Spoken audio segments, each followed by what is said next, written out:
Welcome to star four TV news.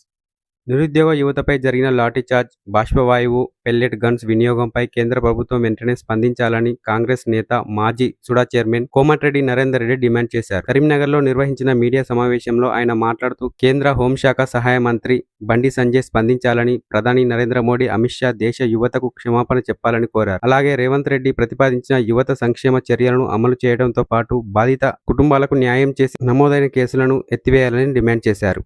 దేశవ్యాప్తంగా యువత శక్తి ఏందో, యువత యొక్క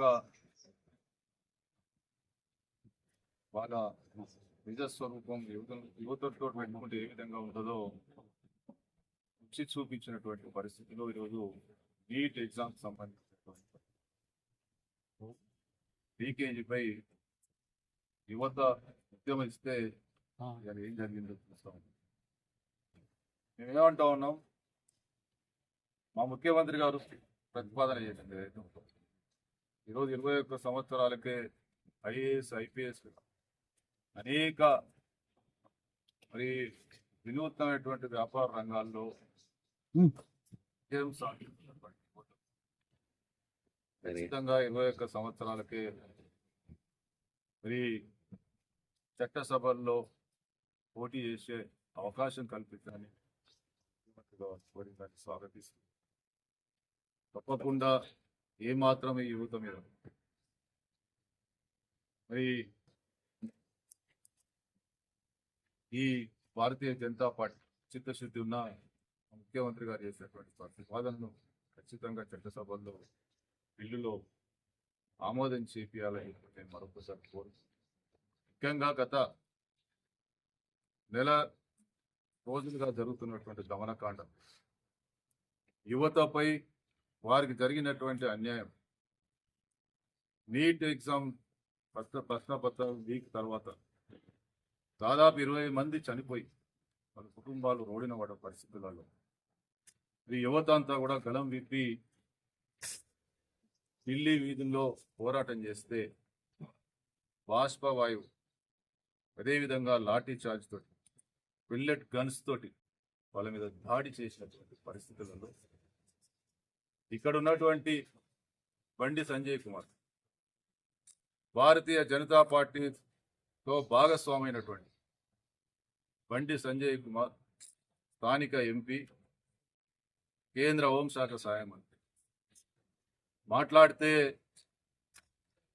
మరి ఆవేశమైనటువంటి ప్రసంగాలు, యువతను రెచ్చగొట్టే విధంగా ప్రసంగాలు చేస్తూ యువతను వెంబడి దింపుకునే విధంగా మాట్లాడుతూ నిరంతరం తప్పుదో పట్టించేటువంటి బండి సంజయ్ కుమార్ ఏం సమాధానం చెప్తావు?